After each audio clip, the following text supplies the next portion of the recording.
যে কাজ নওশাদ সিদ্দিক বাবুরা করেছেন সেটা খুব গর্হিত অপরাধ। পুলিশের মেরে মাথা ফাটিয়ে দেওয়া হচ্ছে। জঙ্গিরা এরকম কাজ করেন, মানুষের উপকার না করে মানুষের মাথা ফাটিয়ে দেওয়া হচ্ছে। আর পুলিশ গেলে তাকে জঙ্গি আক্রমণ করে তার মাথা ফাটিয়ে দেওয়া হবে। এই শঙ্কর দাস সবাই পীরের বংশধর। নওশাদ ভাই তিনি প্রথমে বলছেন মেরে ফেলো, কেটে ফেলো, এয়ারপোর্ট দখল করে নেবো, যারা আসবে তার দেখে নেবো, অমুক করবো তমুক করবো। আগে নাম ছিল আইএসএফ, এখন হয়েছে আইএসএফ মার্কসিস্ট। নওশাদ সিদ্দিকীকে দিয়ে রাজনৈতিক ফায়দা লুটবার জন্য। বারুইপুর কোর্ট অ্যাসোসিয়েশনের যিনি দায়িত্বে আছেন হাফিজুর রহমান এন্ড প্রবীণ আইনজীবী, আমি আজকে তার কাছে জানতে চাইবো যে ফুরফুরা শরীফে স্বাধীনতার পরে এবং ইংরেজদেরও ক্ষমতা হয়নি সেখানে কোনো পুলিশ পাঠাতে, এমনকি কেউ এই পর্যন্ত কাউকে গ্রেপ্তারও করা হয়নি। ঠিক সেই জায়গায় দাঁড়িয়ে কংগ্রেস গেছে, বামফ্রন্ট গেছে এবং তৃণমূল সরকারের আমলে একজন পীরজাদাকে এইভাবে আটকে রাখলো, কিভাবে আপনারা এটা দেখছেন? শোনেন, আপনি যে বললেন পীরজাদা, আমাদের এখানে এই শঙ্কর দাস, সঞ্জার হোসেন, এই যে আমার বন্ধু কমরেড, তারা সবাই কিন্তু পীরের বংশধর, সবাই পীরজাদা। তার কারণটা হচ্ছে প্রথম মানুষ যিনি ছিলেন হযরত আদম সালাতু ওয়াস সালাম, তিনি ছিলেন প্রথম নবী এবং প্রথম পীর। সেই জন্য এই অ্যাডজেক্টিভ বা বিশেষণ দিয়ে আমি আমার কোনো ফায়দা নেবার যে নওশাদ সিদ্দিকী চেষ্টা করছেন, সেগুলো বাংলার মানুষের কাছে আমাদের সে পৌঁছচ্ছে না, তারা ভালোভাবে নিচ্ছেন না। আরে আমাদের পীর সাহেবদের আমরা মান্যতা করি, বড় হুজুর, মেজো হুজুর, ছোট হুজুর। এছাড়া আমাদের তোহা হুজুরের সঙ্গে আমাদের ব্যক্তিগত সম্পর্কও ভালো, আমরা খুব রেসপেক্ট করি। তিনি কখনো বলে বেড়ান না যে আমি ওই ধরনের আমি পীরজাদা বা অমুক তমুক, কখনো বলেন না। মানুষ তার বিপদে পড়লে তোহা হুজুরের কাছে আমরা যখন যাই তিনি দোয়া করে দেন। তো আজকে নওশাদ ভাই তিনি প্রথমে বলছেন মেরে ফেলো, কেটে ফেলো, ওই আমাদের এখানে এয়ারপোর্ট দখল করে নেবো, যারা আসবে তার দেখে নেবো, অমুক করবো তমুক করবো। এইরকম কোনো পীরের আওলাদরা বলেন না। তার কারণ আমি বলেছি, পীর আমরা প্রথম পীর যিনি ছিলেন হযরত আদম সালাতু ওয়াস সালাম, আমরা সবাই তার বংশধর, আমরা সবাই নবীর বংশধর, আমরা সবাই পীরের বংশধর। নওশাদ সিদ্দিকী, আমি এবং আমাদের এখানে সঞ্জার বা আমাদের এখানে শঙ্কর দাস সবাই পীরের বংশধর। সেই জন্য আর বাড়তি ওই আপনারা যোগ করবেন না বিশেষণটা, সেই বিশেষণ কাজে লাগিয়ে অনেক দুষ্কর্ম যারা করছেন তাদেরকে বাংলার মানুষ সাবধান করে দিয়েছেন। 21 তারিখের পরে পুনরায় তাকে লালবাজারে পাঠানো হয়েছিল, লালবাজার থেকে আবার জেলে পাঠানো হয়েছিল, পুনরায় বারুইপুর থেকে আবার নিয়ে আসা হয়েছে এবং আজকে আপনারা দাবি করলেন যে পুনরায় পিসির দাবি করলেন, সেখানে মামলা আবার দেখা গেল যে তাকে জেলে পাঠানো হলো। কি বলবেন আপনি? পুলিশ আজকের এই কেসে 6 দিনের প্রেয়ার করেছিল পুলিশ কাস্টডির। লাডেট কোর্ট এখানে দুটো দল একসঙ্গে আছে, একটা হচ্ছে টিএমসি পার্টির আসামি, আর একজন আছে আইএসএফ। আমি তাকে আরো নামটা জুড়ে দিলাম মানে মার্কসিস্ট। তাদের সঙ্গে সমস্ত মার্ক্সবাদী বন্ধুরা তাদের হয়ে অ্যাপিয়ার করছেন বলে আমি তাদের নাম দিয়েছি আইএসএফ ব্র্যাকেটে মার্কসিস্ট। সেই জন্যে তার সেই প্রেয়ারটা রিজেক্ট হয়েছে।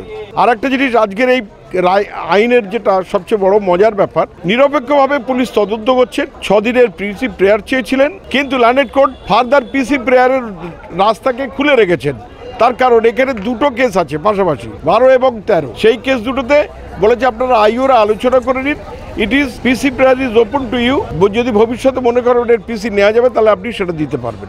আর ওরা প্রেয়ার করেছিল এটাকে আলিপুর প্রেসিডেন্সি জেলে রাখবার জন্য।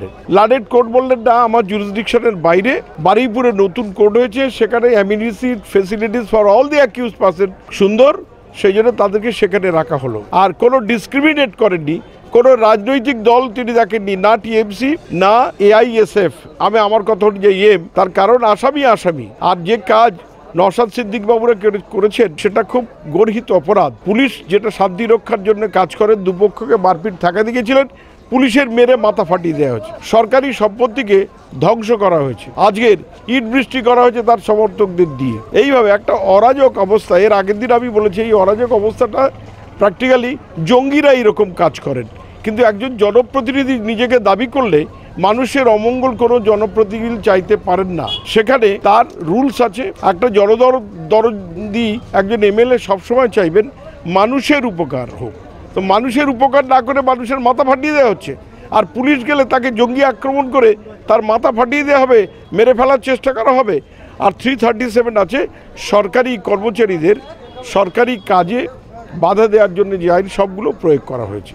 সেই জন্যে তাদেরকে রিজেক্ট করে জেলে দিয়েছেন। আগামী 27 তারিখে তাদের আবার জেল থেকে কোর্টের কাছে প্রোডাকশন করা হবে। বিধানসভা একটা অধিবেশন চলছে, সেখানে আমরা দেখলাম যে পবন সিং অর্থাৎ অর্জুন সিংয়ের ছেলে সেখানে চোর ধরো জেল বড় বলে চিৎকার করছে, জয় শ্রীরাম স্লোগান দিচ্ছে এবং চোর চোর করছে। সেই জায়গাতে নওশাদ সিদ্দিকীর মতো একজন ব্যক্তি যার নামে কোনো এলিগেশন আগেও উঠে আসেনি, হয়তো 21 তারিখে সেটা ঘটেছে, কিন্তু তাকে এইভাবে কেন আটকে রাখা হচ্ছে? এই যে আটকে রাখাটা বা তার যে বিধানসভায় না পৌঁছানো, আপনি কিভাবে দেখছেন? শোনেন, বিধানসভার টোটালটা আইন শৃঙ্খলা কি রায় হবে না হবে সমস্তটা বিধানসভার স্পিকারের এখতিয়ারভুক্ত। বিধানসভার স্পিকারকে any court cannot direct, that is the rule of law. কিন্তু বিধানসভায় অধিবেশন হচ্ছে মানেই যিনি জেল কাস্টডিতে আছেন তাকে সেখানে হাজির করতে হবে, সেই ধরনের কোনো প্রেয়ার বোধহয় তার কাছে নেই।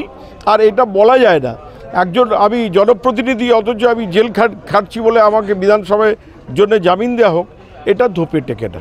আইন নেই, ট্রিটমেন্ট আইন ফর অল, সমস্ত সাধারণ মানুষের জন্য যা আইন, ভারতবর্ষের প্রধানমন্ত্রী, মুখ্যমন্ত্রী, অন্যান্য যা আছে, আগে তিনি সাধারণ মানুষ, তারপর তিনি এমএলএ, এমপি, প্রধানমন্ত্রী যা হোক হন না কেন, আইন কিন্তু সকলের সমান। তার আইনজীবীরা বলছে যে ওদেরকে প্রথমেই ধর্মতলায় পুলিশ ইট ছুঁড়েছে এবং পুলিশ লাঠিচার্জ করেছে, যার জন্য এই গণ্ডগোলটা সৃষ্টি হয়েছে। আপনি কি বলবেন? আমি তো বললুম, আগে নাম ছিল আইএসএফ, এখন হয়েছে আইএসএফ মার্কসিস্ট। তো মার্কসিস্ট বন্ধুরা যারা বলছেন এই কথাটা, তারা আগে ওকে পাত্তা দেননি, ওকে সাম্প্রদায়িক বলেছেন, ওকে অনেক কথা বলেছেন, দলে অচ্যুত করে দিয়েছেন। তারপরেও তারা এই করছেন শুধু রাজনৈতিক স্বার্থে নওশাদ সিদ্দিকীকে দিয়ে রাজনৈতিক ফায়দা লুটবার জন্য।